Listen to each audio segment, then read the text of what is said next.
Southern Vanguard Radio, this is DJ John Doe, and to the left of me is my man.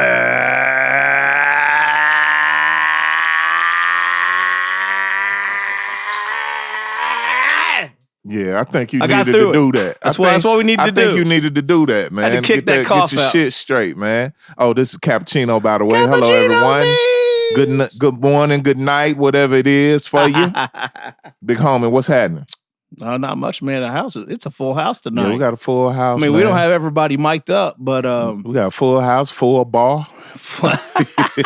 I think this is what got me worked up. Pocket brought that 10-year bullet in here and got me fucked up. It's pretty nice, too. Good choice, sir. Oh, man. Let's go and get the birthday shout-outs already out for P.O. Yes, sir. Big P.O. DJ Birthday Pocket. week. Yeah. If you see him out in the street, slap him.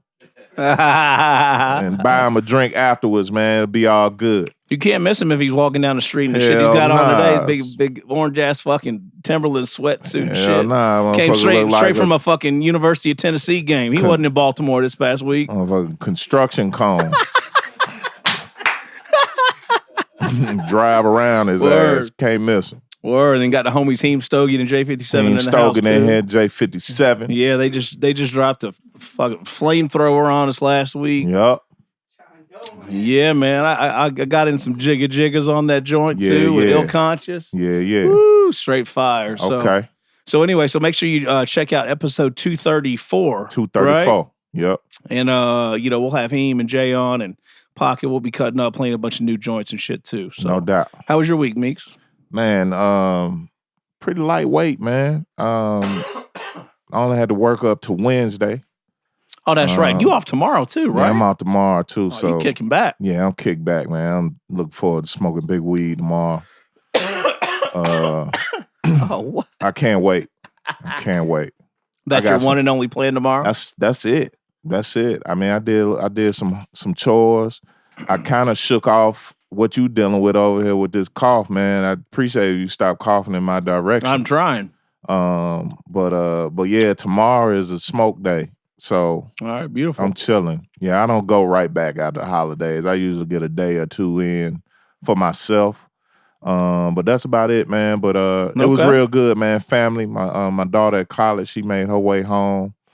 And we was This is her first Thanksgiving back home from school, technically? Yeah. Because when she went her freshman year, she didn't go off to school until January.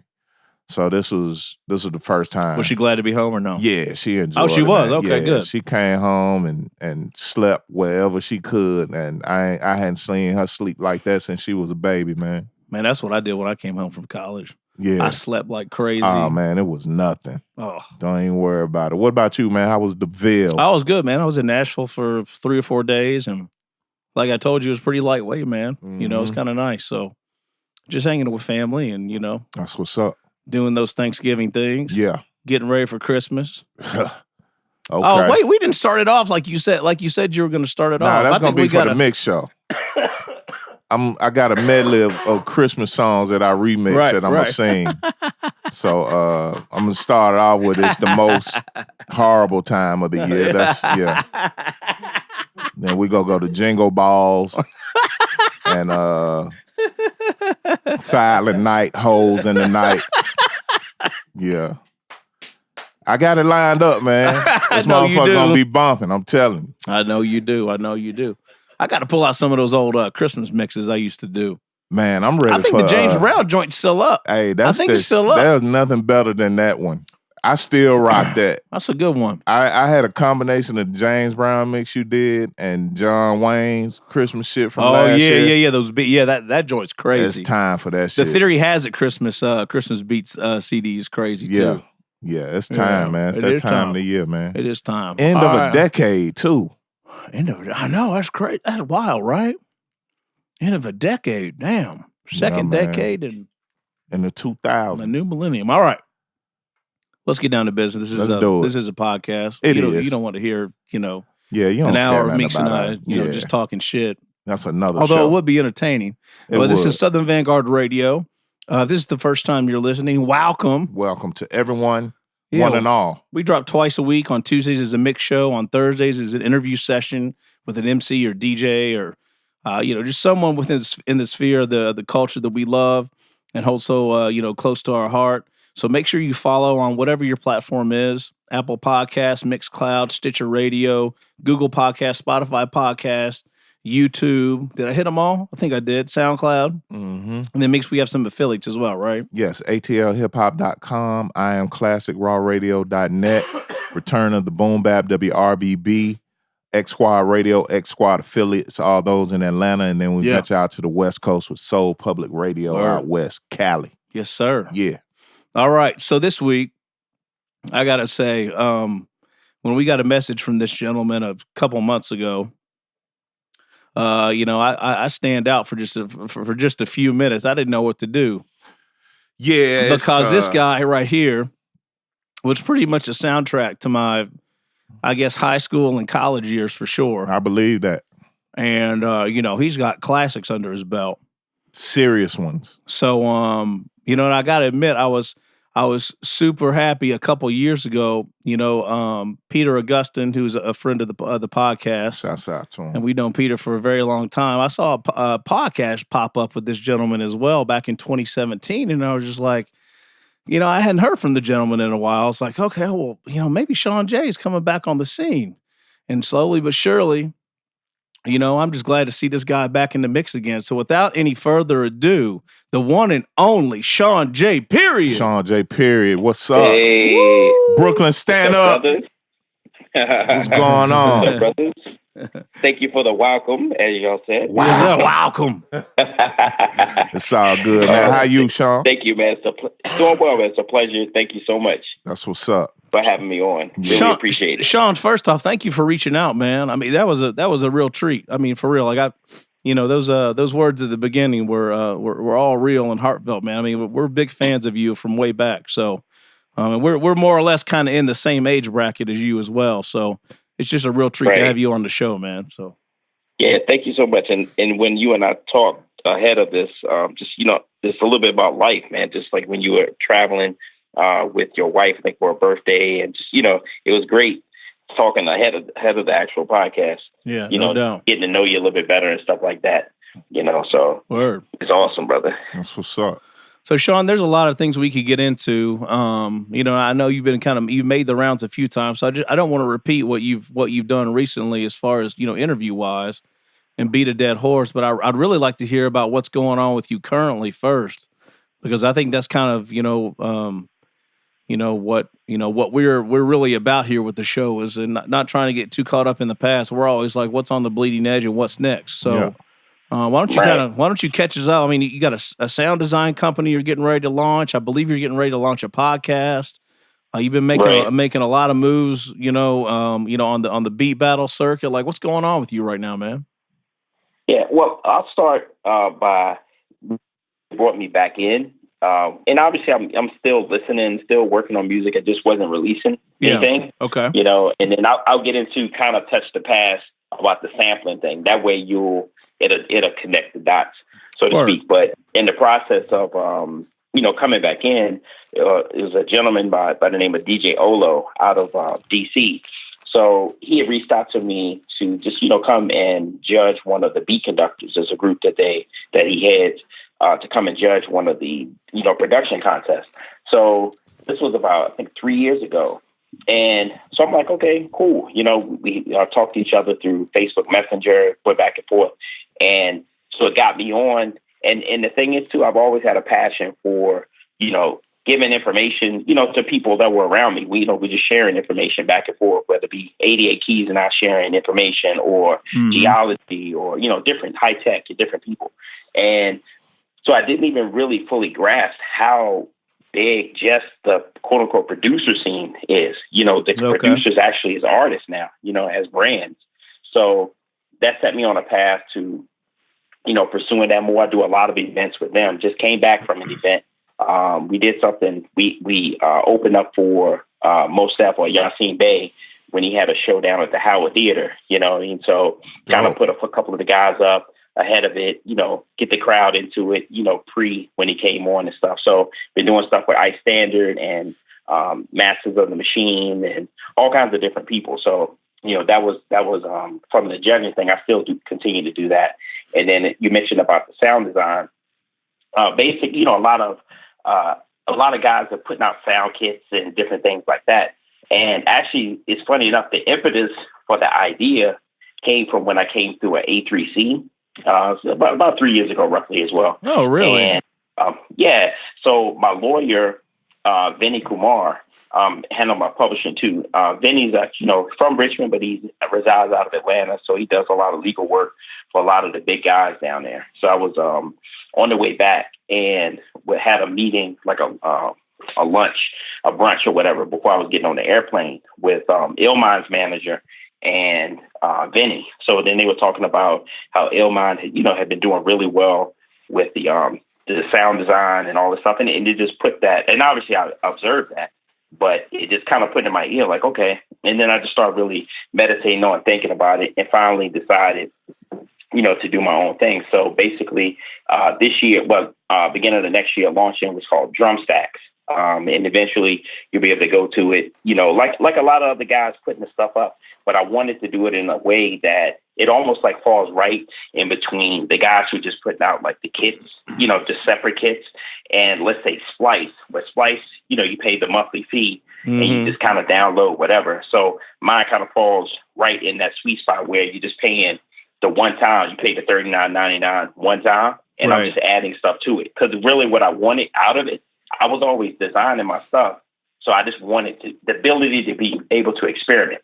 So all I'm doing is convincing a producer or, engineer, whoever would want to use it, to pay one time. You know what I mean? And then I just keep adding stuff to it, and they get informed every month, hundreds of sounds a month. And eventually to have a cutoff point, but it will be well beyond the value of what the person, would get and stuff like that. So dope, yeah, man. So, okay. Yeah, man. So nice. Yeah, it's wild, man. When I was thinking about getting ready to talk, when we were, trying to arrange this conversation, I was just thinking about, it's just so amazing how ahead of your time you were, man. Like, when you kind of, moved away from sampling in the late 90s or early 2000s. I was just about to ask about that. I mean, like, it's just so, like even when I heard about that, when it happened, I was just like, I know this guy's on to something, and I know he's ahead of his time, but man, that's a ballsy thing to do, man. Is it kind of wild, like, I don't know, 10 or 15 years later, see this thing kind of come full circle as far as where you were heading creatively?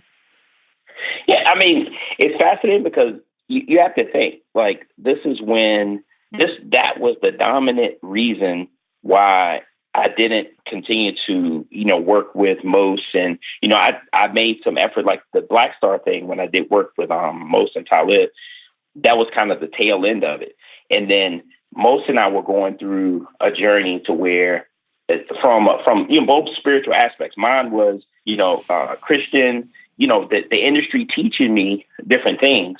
And then one of the things they would teach you is if you can kind of manipulate the sound or do whatever, hide it, it's like, oh, you could get away with that. And think about that back then. That's you didn't have the Shazams and the algorithms being able to just detect songs. So it was just a human being able to hear it. So in that process, I had become a Christian or more devout. And I had read the scripture said, let him who stole steal no more, but let him work with his hands that he may have to those in need. And I recognized that for me, I knew what I was doing. I couldn't deny it. I couldn't, you know what I mean? Right. Now, stealing only has to do with the sense that you weren't willing to pay for it. You know what I mean? Right, and I was just using so many different pieces and stuff that I was like, nah, and I always wanted to play. Like, these records were played by somebody. So I was already playing stuff and doing whatever. So I went through that, and my lawyer came out of television. So she was trying to say, like, Sean, you need to be mindful of this because it will limit you in the whole thing of being able to get things on television, particularly at that time. When you're signing agreements that would say, that you agree that you have not violated a third party's rights, you're signing that. So you're really bringing the onus back to yourself, Right. So between that and then Mos was going through, Mos being a Muslim, he read a book or something.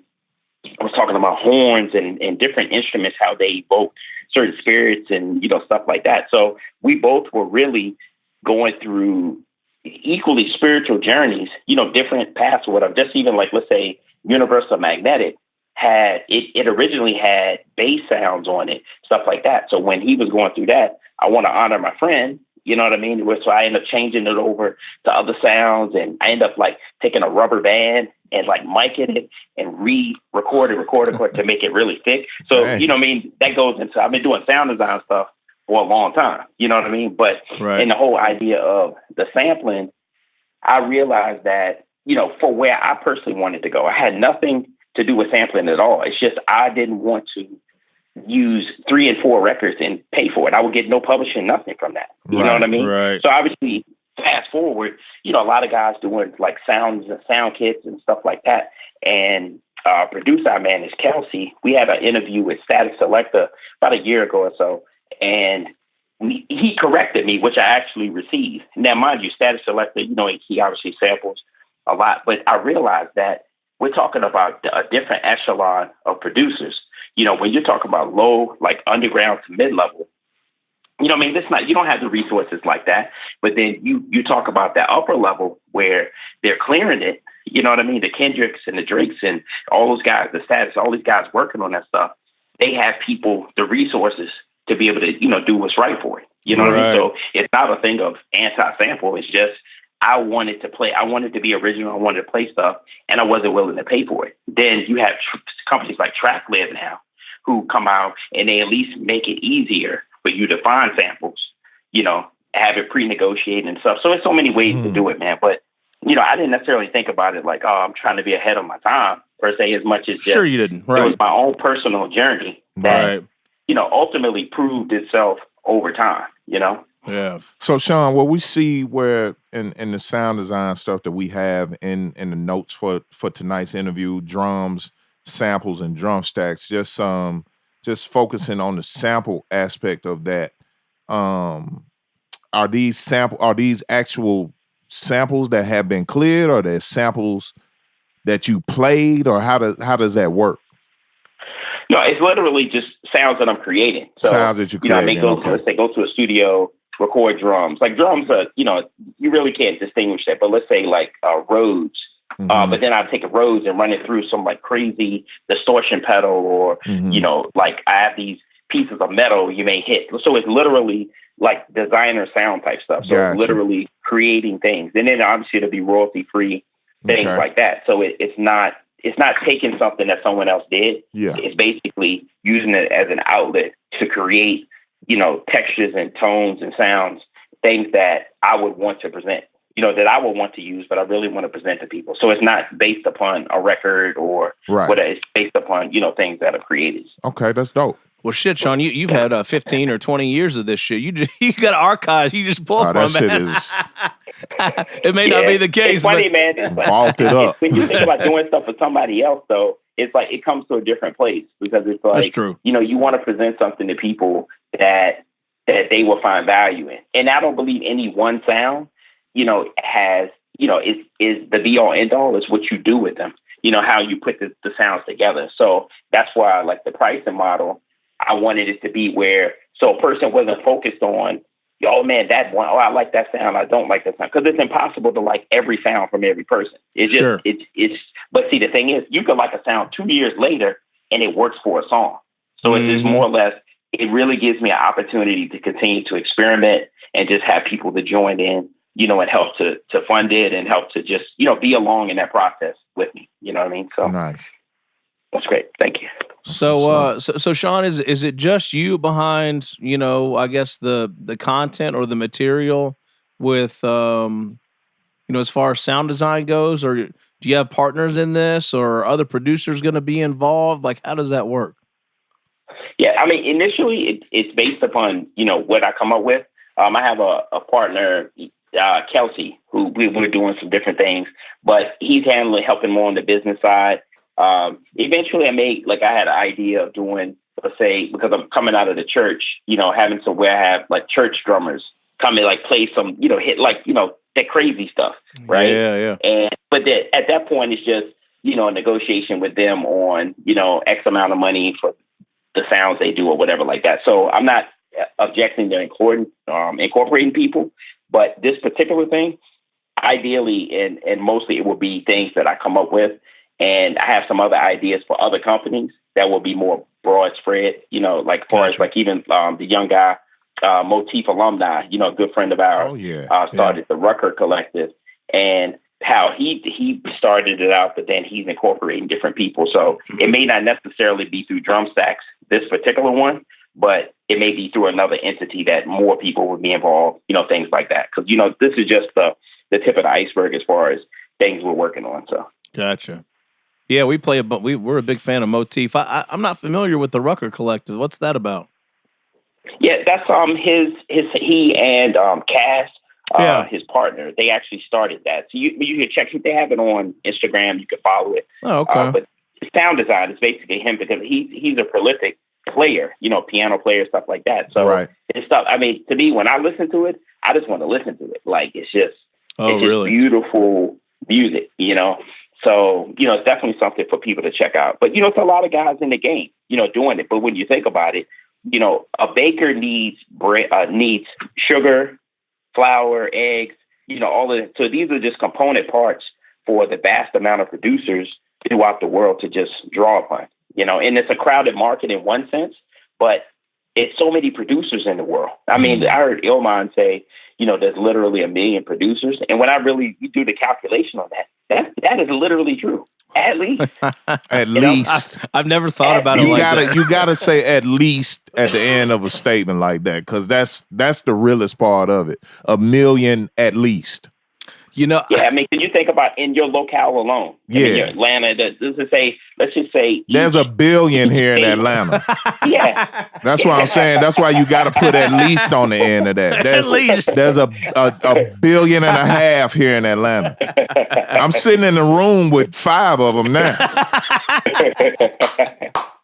Yeah, man. But I'm telling you, man, like, and I'll touch on this since we're speaking about it, Atlanta producers. I mean, Atlanta, we know, and this is just growing up. I mean, we used to come to Jack the Rapper in Atlanta and, the Freaknik and all the different shows and stuff. And Atlanta has always just had such a beautiful presence in music, as far as, and how music has changed, because you had, with Jermaine Dupri earlier on. And, obviously you have people that go even beyond that, up to now with the Zaytovens and, all the different people. And, the little babies and, it to me, like a lot of times people, let's say from like, find themselves like in that middle stage where it's like, okay, do I hate on this stuff or do I love it? And that's why I love like J. Cole, the middle child song, where it's like finding yourself in that sweet spot where it's like, we should be able to appreciate what the things that we've done in the past, the earlier hip hop music, but yet and still appreciate the iterations of it, as it comes out, and I'm one of those people that can listen to old Rakim and then listen to Little Baby and still love so many aspects of both. Right. You know what I mean? So, and I think Atlanta's just such a sweet place for, just music creation and just the expression. Look at the style that the kids, have, the clothing. You know what I mean? How people express themselves and stuff like that. So I think Atlanta's just an awesome place. Shawn, let me ask you this: when you speak in terms of your sound design ventures and things like that, and you transition it over to you judging beat battles like I Standard and beat conductors, does that, what you're doing now with the sound design, does that affect your judging? I'm sure, you see a lot of producers in these beat battles that are still sample heavy or whatever. Does that make you kind of biased towards somebody that'll present some beats in front of you that's not so sample heavy?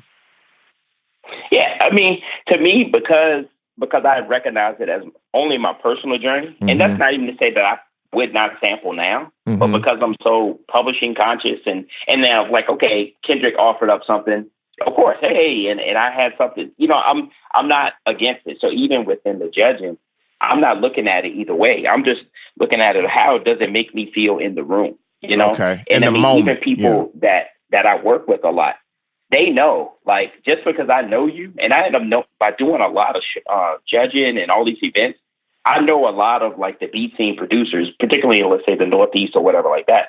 And they know, just because I know you doesn't mean I'm going to give it to you. You know what I mean? It's like I have to feel as a judge what's in the room. How did you did you choose them? You know, it's not just, I can know the beats, but did you play them in the proper place, you know, to evoke a certain energy in the crowd, things like that. So it's not a penalty for me that a person samples, you know, because I love some songs that are straight samples. You know what I mean? Like you look at, let's say, the Derringers or people like that. Like I love that stuff. You know what I mean? So it's not, I don't look at it as a punitive thing. You know what I mean? It's just more or less my personal journey on it, you know, but you know, I love all of it for sure. Speaking of that, I heard that the new joint they dropped last week, What Would Sheen Do? Yeah. The Griselda shit, I heard it was all sample free, actually. I heard that they didn't.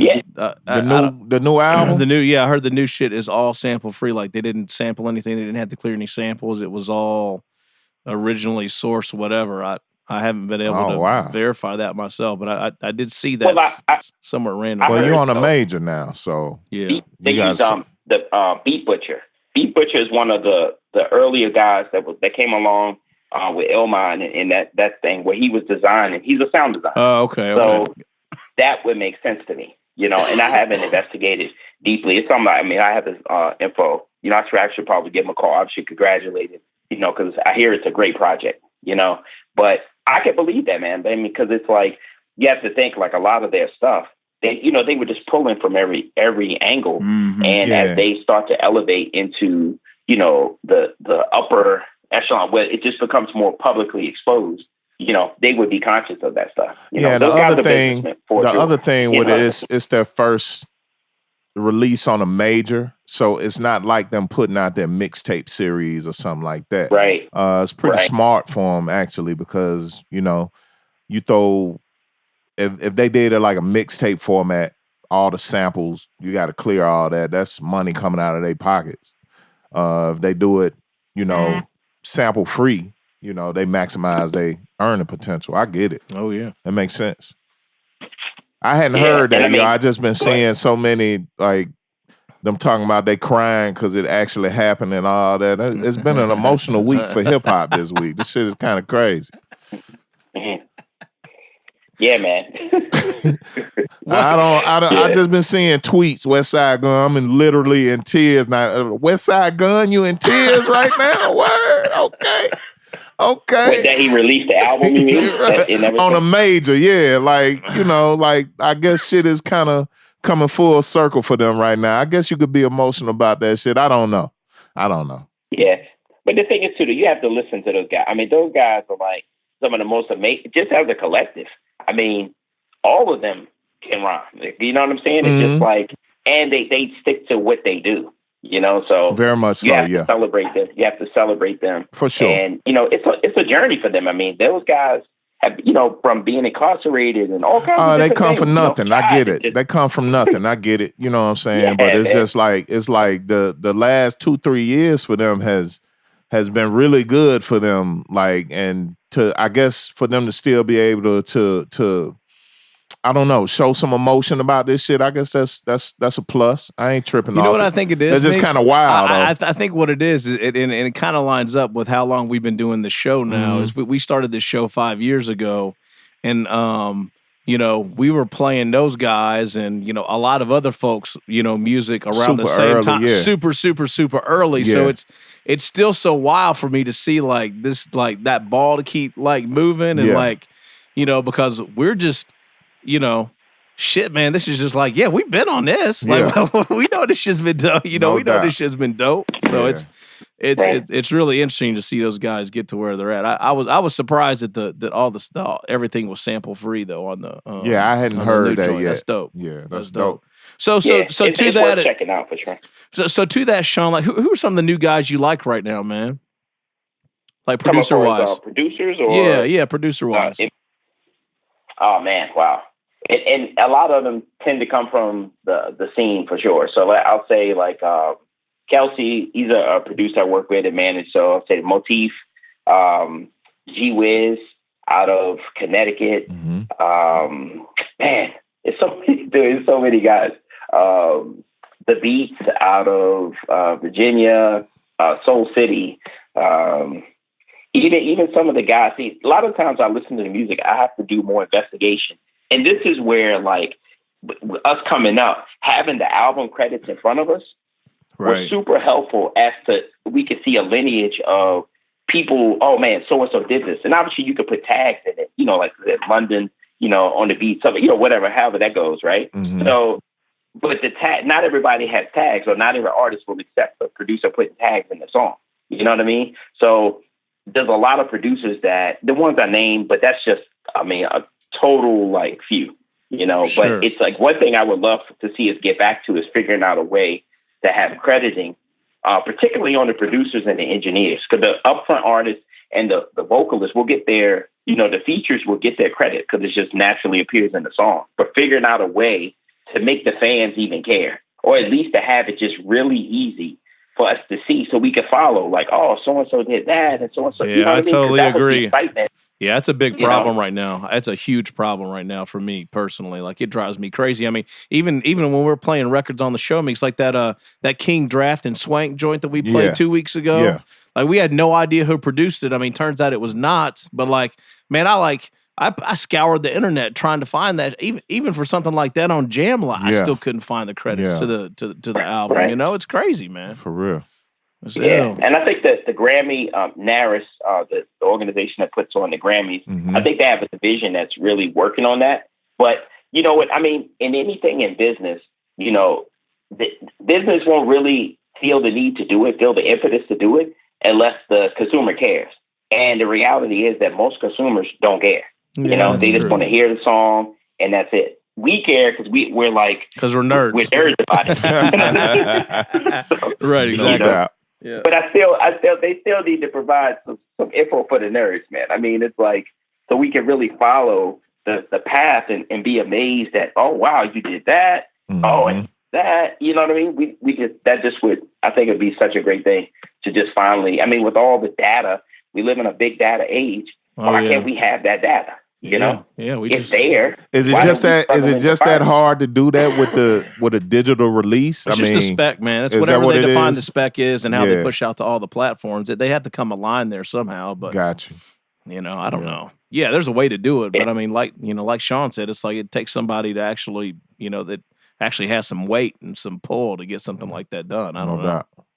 Yeah, maybe, and this is just throwing an idea. If somebody takes it, then that's you know, then I would use it. But like an app or something, that just every release, because when a record company releases a project, the credits are there. The information does exist. It's just like, you know, bringing it into, you know, a cohesive area where it's just like we could just see, oh, we want to look it up. Why? You know, and be able to look up not just major releases, but independent. So everyone can feed the information. But then I understand why Apple and all those companies don't want to really get involved with it, because like it's easy to talk about who the artists were. That's the easy thing to find out. But then when you start to get down and you start to put out stuff in it, and then it'll be all of a sudden, well, no, he didn't produce that. I produced that. He stole my idea or whatever. It gets murky. Yeah, that's still going on too. So companies don't want to deal with that. They just want to get that money and get out. Right. You know? Yeah. So Sean, what is it about Kel C that you like? How'd you guys connect? You mentioned you're managing him. Like, how'd that relationship develop? Man, you'll hear me say different things. Like on one hand, I manage him, and I won't manage him forever. It's just young brother I met. Actually, he won a Masters of the Machine. It's an event I did with Kaz and Motif. So he actually won that night, you know, from that. But I just love one thing he talked about, that he talked, and there was no samples when I talked to him. And that attracted me, because I'm like, most guys are not even talking about it. So, it's speaking to him, but he's just a great brother, man, young, you know, 30-year-old guy. And he reminded me of myself. He has like a sensibility where he grew up, his dad had him growing up on Jay-Z, you know, their president, all kinds of stuff like that. And yet still he's a new cat. So he finds himself right in the middle. And so his sound just is going through all these different changes. And I just see how he approaches it with just such passion. And he's really good at sound selection and stuff like that. So, you know, once he won, it's funny, he won that event, and he's never won any other event that I've judged. And it's not like he wasn't good enough to win any of those other events. It was just the fact that, like I said, in judging, you know, different things. But I always made sure that even though people know I'm associated with him, that he doesn't get a pass with me. You know what I mean? Right. Yeah. But he is favoritism. amazing. You know what I mean? He's definitely amazing. So, Sean, what's going to be the premise for y'all's podcast? Because y'all getting ready to drop a podcast. What's it going to be about? Yeah, so it's going to be a derivative of Drum Sack. So basically, Drum Sack podcast or whatever like that. But the whole thing is that it's like the thing that never leaves your life. So let's say the heartbeat, the drum beat, right? All of us who are passionate about music, no matter what happens with us, you know, we could find ourselves sick. We could find ourselves, you know, we got married and having kids and whatever. But no matter what, this thing still drives us, even if we only can do it part-time, even if we could do all this stuff. So it's basically the drums is the foundation, the thing that just won't leave us as a creative, and the things that we build, the stack upon, to build our lives upon. So it would be things to help better, you know, producer particularly, but it could obviously be anybody. But like things from financial advice to obviously producer advice to just, you know, relational commentary, you know, so basically things that we're really going through, because a lot of times people, you know, particularly creatives, like it's a long run for us, man. And I know y'all know this, you know what I mean? Because you all are doing what you're doing, and it's like you're still working your jobs and doing whatever, but yet still that thing, even though you do those other things that we have on other responsibilities, the music, the love for the music never leaves you, you know? Mm-hmm. And why should it? We should just really learn ways to incorporate the holistic part of our lives together. So it really takes a holistic look at the life of a producer, or, you know, mainly a producer, but musician, etc. So dope. Yeah, me and Meeks and everyone in this room, and all of us that are close in this, always talk about this thing being a blessing and a curse.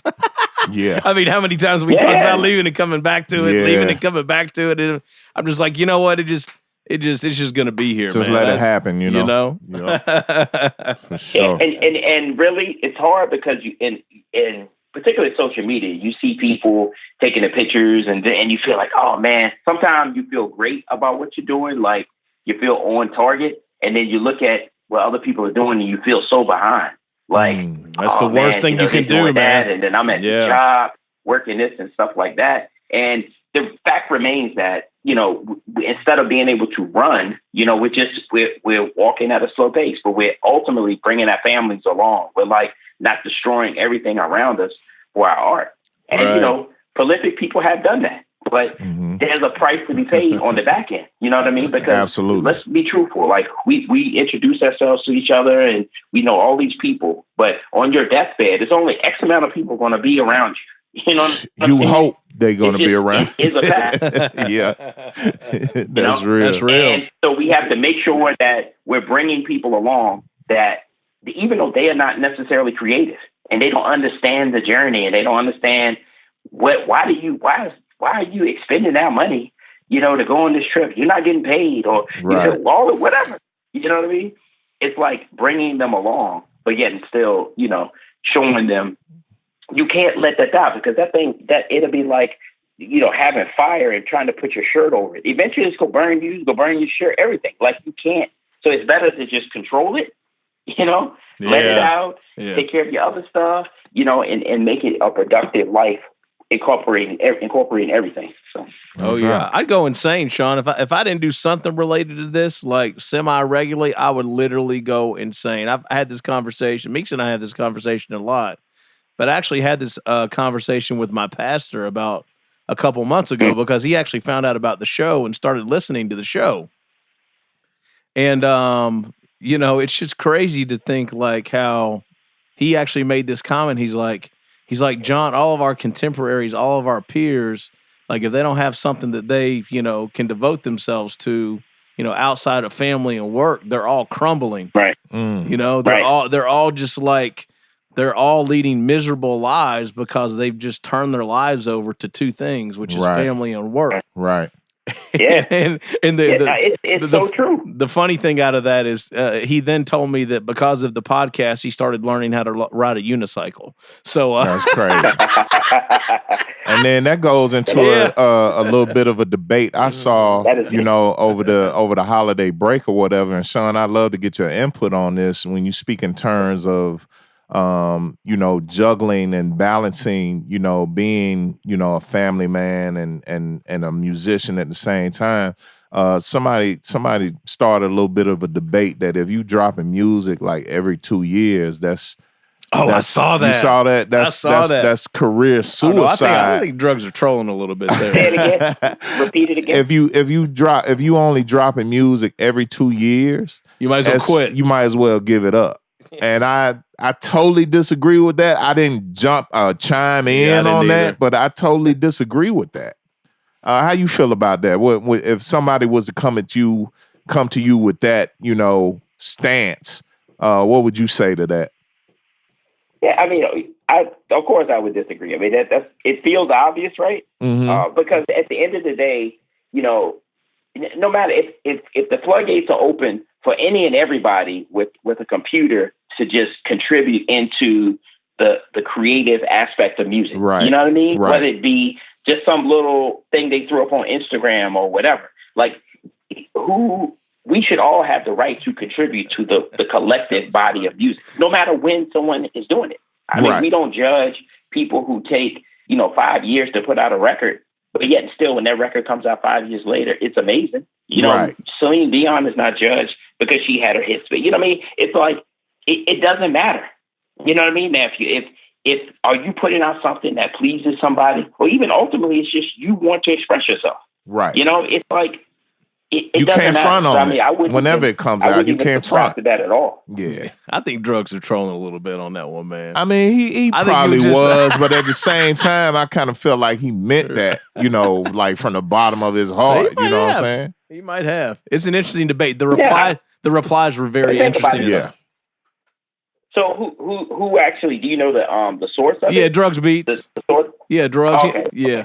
Yeah, he's dope. You know what I mean? He's dope. Very dope. And the thing is too, I mean, when you put it out there, it's like it depends on your lens of what you're looking at. You know what I mean? And if you're judging it from a standpoint of like from a upper echelon type thing, you could be quickly overlooked if you're not putting out stuff. You know what I mean? Like just it's in a certain stratosphere of artist and producer, whatever.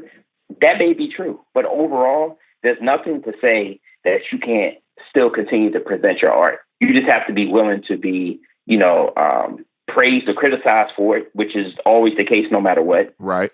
So, I think it's just something that everyone should be able to do, if they feel so. Just try to put out the best quality that you can at the time. That's really the criteria. Not just to throw something out to throw it out, but, try to be your best self quality wise. And that's it. Even if you're, 20 or 50. Doesn't matter, Yeah. There it is. What do you think about the game these days, Sean? Just as far as releasing music and putting it out? I mean, it's obviously totally different from when you were coming up. Like, what's your outlook on everything in general? Yeah, I mean, it's fascinating. And somebody said, in doing the beat battles and stuff, I mean, you meet different guys and stuff. And the term OG was coming up particularly early on. And I'm like, man, OG, like it just feels like, I don't want to feel like an OG, but the reality is that, when I did stuff was in the 90s and stuff like that. So, but when you think about what it took to get music out back then, obviously the goal was to get a deal of some sort, or get with an artist with a deal. And then when you couldn't, that's when had the whole independent labels popped up. And then, but it was cost prohibitive because the equipment, did you have the equipment to get a SP1200 or MPC or whatever, or, have money to go to studio time, have money to print vinyl and cassette, and so the release of the music, the gatekeepers, it was stronger gates back then because it really was money, but now you have the platforms like DistroKid and things of that nature where you can just get music out there, You know what I mean? It's like we're flooded with it, right? But then you look at the major record labels, you know, their value has always technically been marketing. They held a stronghold on distribution. And that's how kind of, okay, you get this deal and we'll basically put you out or whatever. But that, you know, so many people could get that stuff distributed, you know, without even going that route. So the release of the music, you have to like not focus solely on the top artists. Dude, all of us would love to have something on Drake's album or whatever.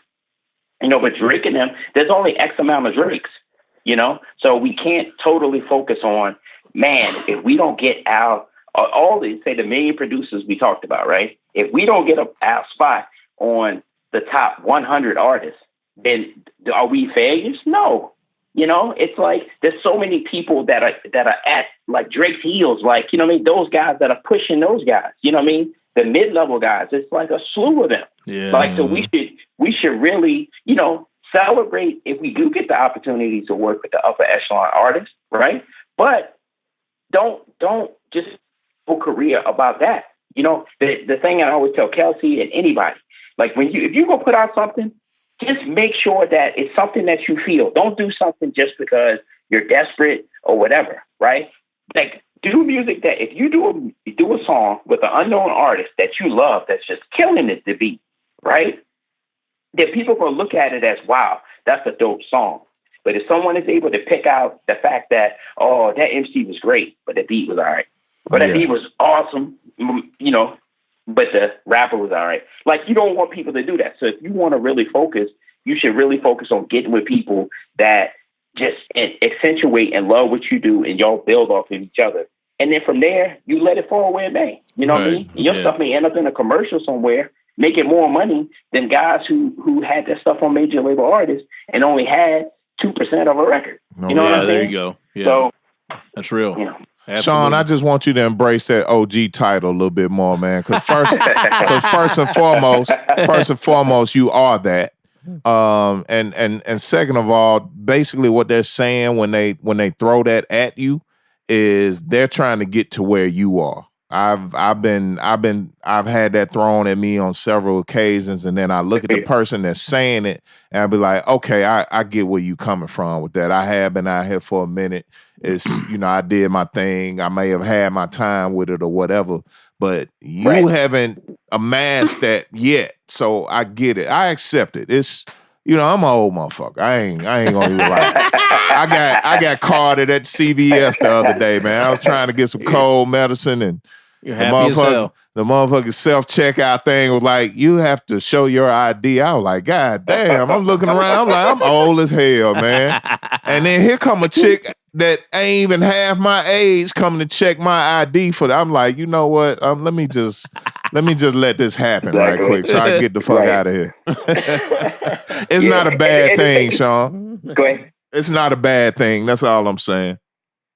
Yeah, no, I agree. I mean, in the beginning, I mean, think about it. And it's also an ego check, too, because I had been away, you know, from, say, releasing music, you know, for some years or whatever. Mm-hmm. So coming back in, it's like you almost want it to be like it was when you left off, quote unquote, but it's obviously not. Time has passed and stuff. And I definitely learned what you're saying. You know what I mean? Just to really embrace it and to look at it more as a privilege to have someone even say that, and then to be able to impart something to them that could help them. Because technically, it's way harder now, thinking about it, with so many people having the access to do music. It's just way harder to actually establish like a brand. You know what I mean? That's real. Absolutely. As a producer or artist or anything, because there's so much milk in the pool. And I mean, cream does rise, but there's a lot of milk in it. You know what I mean? That's a big ass pool. I'm telling you. You know? It really is, man. Yeah. So it's like you have to just, so, you know, like you said, I totally embrace it, man. It's just like, but it's for sure ego check, and particularly as an OG who doesn't feel like they've even hit their real stride yet. You know what I mean? Like, I feel like my best work has not come out yet. I'm the same way. And in that whole process, you know, you have to respect, like, okay, well, you can't just keep regurgitating what you did, back in the 90s. You maybe take some of that sensibility, but then you look at like, okay, but this is where people are and stuff like that. And that doesn't mean you compromise it, but you have to just, you think about it. When we listen to a song, God is so awesome that if we listen to a song one time through, and then we listen to that song again, right, on repeat, same time through, the same neurons are not firing. It's like it's new every time. There's a new amount of air in the room, all these different things. So our life is constantly evolving, changing. So it's like if we really embrace the fact that, music has made a change, and like, okay, well, we can see some of that, but then we don't throw the elderly out because they have all the wisdom. You know what I mean? That's right. Yeah. That's right. So the bring and that's one thing too when you talk about the podcast and the different things. Also incorporating not just the young guys at God's Mates, but even reaching out to like some of the people like Gamble and Huff, or some of the older, the people from Stax, or like it's this band that played on Motown. I wrote it down the other day. Oh yeah, the Funk Brothers. The band that played the Funk Brothers. Yeah, you know what I mean. But to bring, because a lot of times we only reach back to maybe like quote unquote, let's say Rakim or that far. But think about it. You had Kool Herc. Like, do we really reach even as far back as that?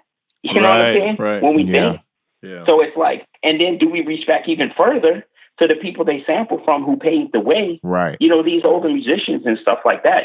So that's one thing I would want to incorporate in what we're doing with the podcast. Incorporate even the original musicians who would just they would love to come on and just talk about some of it, and we would never hear that. It's like what y'all are doing in that whole podcast. You're like basically documenting history, Yeah. Because unless someone comes and talks about it, that's why it's important for us to go talk to our grandparents, the elders, to hear stories, to get lessons. Because if we don't, the stuff is not written down. So we can write it in a form like this, where a person, you can hear them expressing themselves. So it's great, man. OGs, brother. That's right. Man, that's right. For sure. Meeks, I don't think we realized how much, not power, but how powerful it was, or this thing was that we started until we did one of Sean Price's last interviews. So that put it in a real different light and perspective for us, as to what we were doing, and the whole build up to that interview, it was kind of like happenstance, and it just kind of happened. Yeah. But to know that, what was it, 2 weeks after we dropped it, he passed. 3 weeks after he passed. Wow. Yeah. And it's just like, damn, first of all, I always said he didn't have to talk to us at all. It's fucking Sean Price. Yeah. But at the same time, we did get a chance to talk to him. It was a great interview. Yeah. By all standards. And it went down the way that it did because it was meant to be. Yeah. It was already written, you know what I'm saying? So it's just like, it's very important. Very important. That outlook though is interesting, Sean. When you talk about documenting things, I don't think until that event happened with our show personally that we thought we were really doing what we were doing. But I mean, I wholeheartedly believe that's what we're doing now. That's for sure. No doubt. Especially with especially with the resurgence of just the sound, the sound that we all love and come from, like that's what's so ironic about the whole thing is we talk about, the Griselda guys, dropping a major, dropping a record on a major label on Shady. Like you could have never told me 5 years ago when we were playing all that early West Side and Griselda shit that they would have ended up on Shady and dropped the fucking, a full-length album on that's just so crazy. I didn't see that coming at all. That's wild. Yeah. Yeah, but you have to think like Eminem, Jay-Z, all those guys, that's where they came from. And most of the executives, that's really the style that we're talking about is where they came from. Yeah, that's real. And just even like going out and I've been to 2 of the recent Mos Def show. He's doing Black on Both Sides, right? Yep. Different areas, different places. So I've gone to 2 of the shows, and it's amazing to see even the emotion in him. You know what I mean? At some points crying, it's because it's like, and I feel obviously connected because obviously he and I came up around the same time and stuff like that, or in the same time. Yeah. And to see people appreciate something that you did so long ago, and to know the words, or to all this stuff like that. And it's just value, man, in what we did and the music we were into at the time.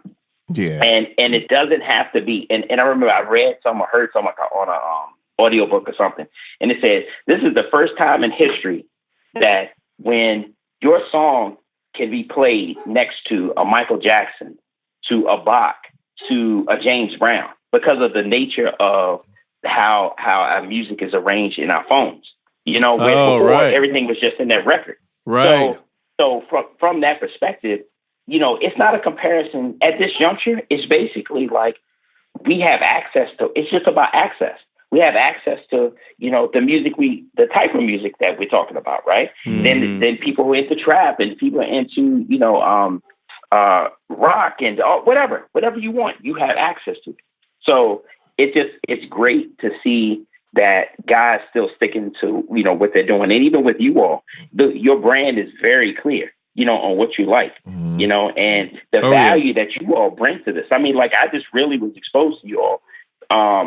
I had been hearing a little bit, and Kel C would tell, oh yeah, these guys over here. And then it was a J.R. Swiss interview.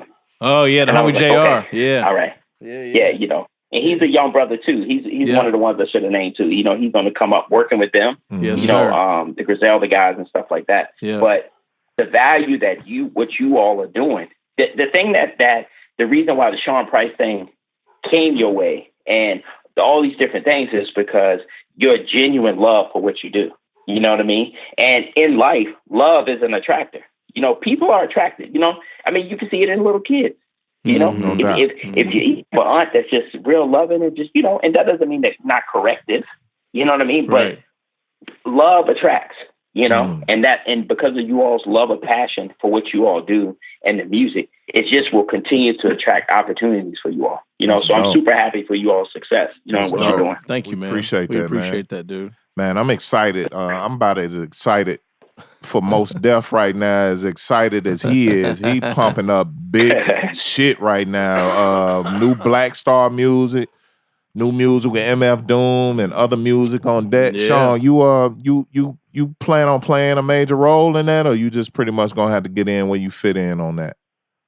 Well, it's fascinating, man. And this is something that I personally, now, he and I will work together early. So it's like, and actually friends. Like, I mean, I saw him the other day. I love you. Like, and he says, I love you, bro. So it's not really, it's one of those things where I recognize that in his life, he's not to be controlled by any one thing. Right. Meaning, like, because when you work with him, you want to, like, oh, dude, I want to keep working it. That's why we did so many songs. I'm like, oh, you want to do that? I want to do that. And then he'll want to go and work with a band, or he'll want to work with this DJ, or he'll want to work with this producer. Like, you just have to really, he's very much in the moment about what's inspiring him. So it's not really a judgment on whether my beats are not good enough or somebody else's beats are not good enough, as much as just, am I before him and inspiring him? So I've been around him like more recently. So, we'll see where it goes, man. But okay. I'm happy for him. And as a brother, I'm really proud of him. Like, he has the Negos exhibit in Brooklyn where he did a whole album. It's not released.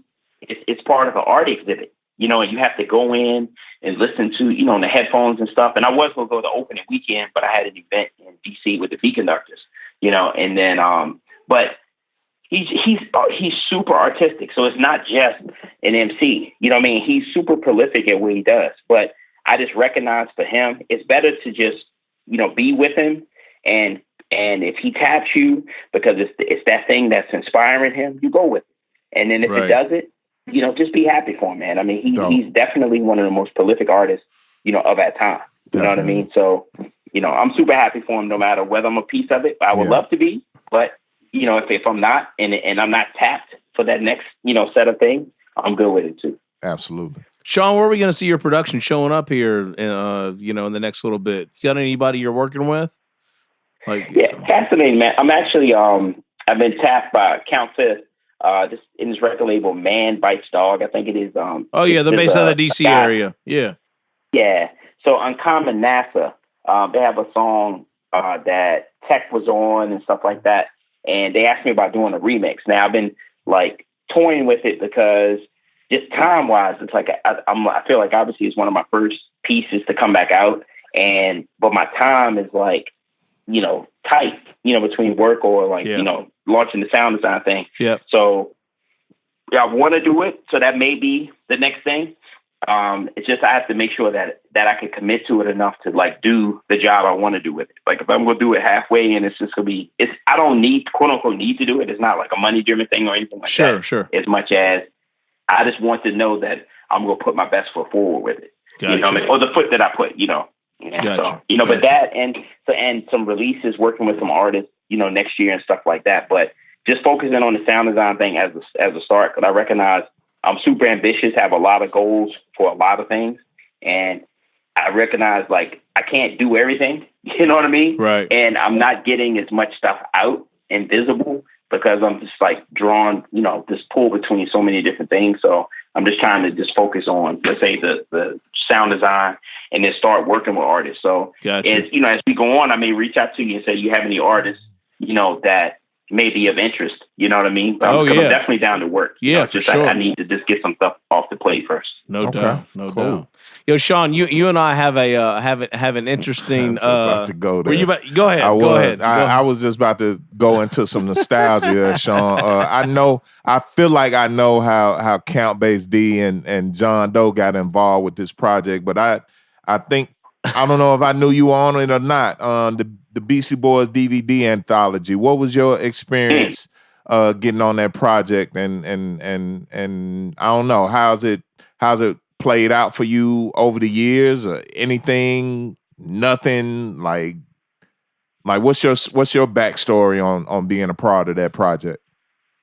Yeah, it was fascinating because, and obviously that was during the height of when I was doing a lot of rock and stuff. So they reached out to someone at the label. And I can't remember who it was at the label, but then they told me about it. So I went and met with Adam. I believe it was Adam. That's the one that just comes to mind.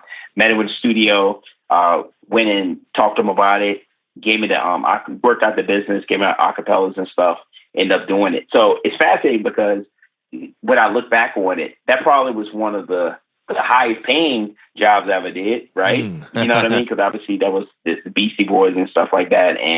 But it was just such an honor, man, to do. I mean, this is like, the Beastie. I remember seeing them in when I grew up in Virginia. Seeing them in concert and having the record, the one with the plane that crashes, and I can't even remember the name of that. License to Ill. But yeah. So it was honestly it was one of those things where it was like, absolutely, I'm gonna do this. You know what I mean? And but they did reach out to someone at the label. That's how I got involved. Okay. Now, that was part of the. What wasn't that on the Body Moving 12-inch, Sean? And then they just popped it on the DVD anthology, and how that went down, or no? Yeah, well, they said it was just. What they were going to do, they just said they were doing a remix project, right? So, okay. How it evolved, it was basically said to be a song. You know what I mean? They remixing the whole album, having a bunch of different producers doing different things. So I was just one of those producers. That's right. Okay. Yeah. Okay. So, but I think they've reached out to a lot of people. But let's say they still didn't reach out to the million, right? They only reached out to maybe 100. Yeah, like that. Exactly. I was super honored. You know what I mean?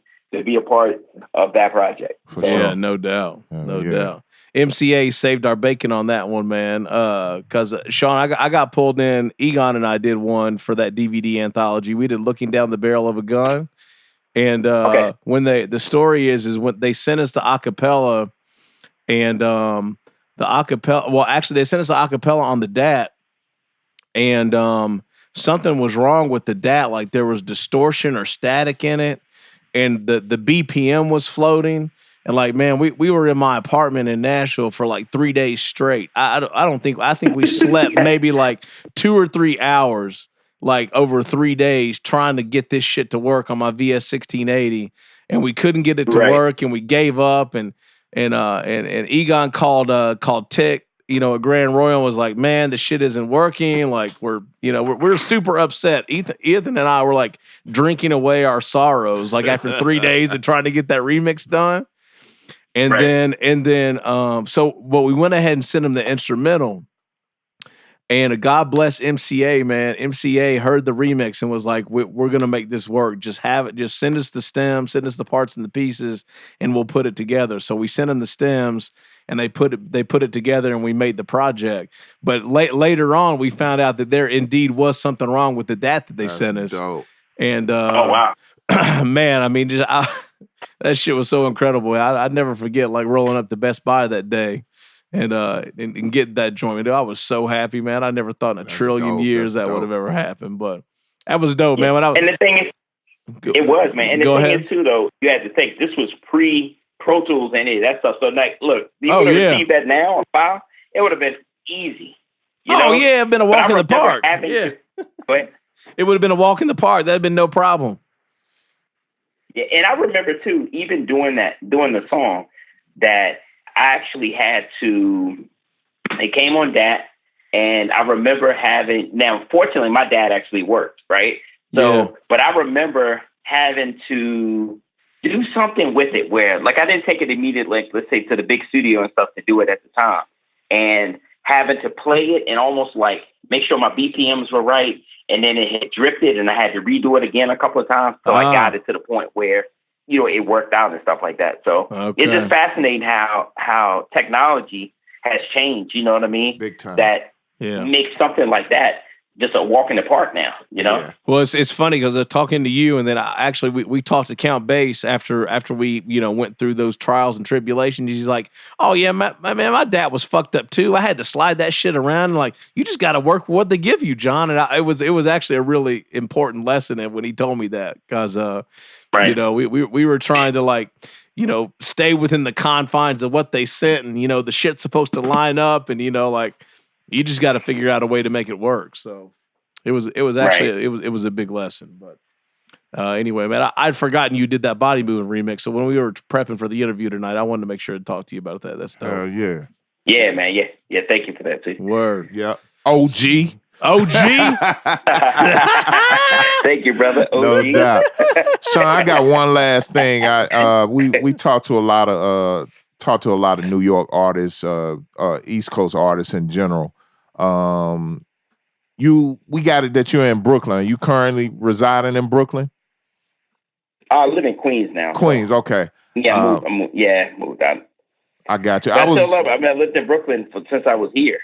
So I was going to ask you, what's the climate like now? We know about the gentrification and all of that, but as far as like the music coming out of it and things like that, what would you say is the highlight of Brooklyn right now? Well, I mean, let's just say Brooklyn, but then let's say the New York scene in general. Okay. And the thing was fascinating, man, and this comes from just being out, at the different events, but there's such an amazing scene of, let's say, like the lo-fi guys doing the stuff, or like, it's where you would have thought that the scene didn't exist. But I guess it's the type of thing where you have to get out the house to know that the scene exists. But It's such an eclectic scene now. And New York in general has always been, because it's a melting pot type place and people come in and out all the time, so it's a hub, you know what I mean? So it's like you have people bringing their influences from, let's say, Minnesota, or bringing their influences from Paris, or all these different things. And you're constantly having people come together and then work on different things. So the scene constantly evolves, So I think that the music scene here is more vibrant than ever, man. I mean, we've gone to just events where you have guys out there with like the little rolling and doing like live beat sets or whatever like that. And it's like, it's amazing, man. And there's some very prolific musicians and beat makers here, MCs and all, so I'm actually super proud of just how it actually has evolved. So that's dope. And I'm sure where you are, you're seeing constant evolution because, Atlanta's a gateway, as a hub city where you hear people moving there, to, pursue their careers or whatever. So you're constantly seeing an influx of different influences and things like that. So no doubt. Yeah, the interesting thing here, Sean, is that obviously like the, trap sound or whatever you want to call it, kind of like, permeates this place. But what's interesting is all the people that are in the cut and you don't even know that are here. That's what's really interesting about it. And creating here and you just don't know it, But I mean, all that energy kind of feeds off, of one another and everything going on here, regardless of the sound or the type of music someone's making. So you're right. It's definitely, got a vibe and energy here for sure, and always has. Yeah, definitely. I totally agree with that. Sean, I got one last question for you, man. Where's Mike Zoot, dude? Mike Zoot. Any ideas? Man, I would have to reach out. I think he's in Brooklyn. I did, because Matt Fingers, who worked at Guess Wild Records, a good friend of mine. Yeah. So who obviously put out his work. Yeah. He spoke to him. Man, I feel like he's definitely in Brooklyn, doing something. You know what I mean? Not necessarily releasing records, but a couple of years back, he came, was a project with Tommy T. Yeah, who's a guy from overseas and stuff like Sweden, that. Norway. Right? Norway, that's right, yeah. We did a project, something that Tommy T was doing. Mike Zoot came and rapped. So this was a couple of years back. But other than that, that was the last time I saw him. So, I'm not sure. Ah, man, I thought for Mike sure. Zoot is dope, though. I thought for sure he was going to go. I mean, like, from that time period, like, that was one of my favorite. And I know you did a lot of production for him and for Guess Wild at the time. And yeah. Man, I thought for sure he was going to go. I remember calling Matt Fingers when I was in college. There was some record that came out, like a double 12-inch that only came out in Japan, and I called him.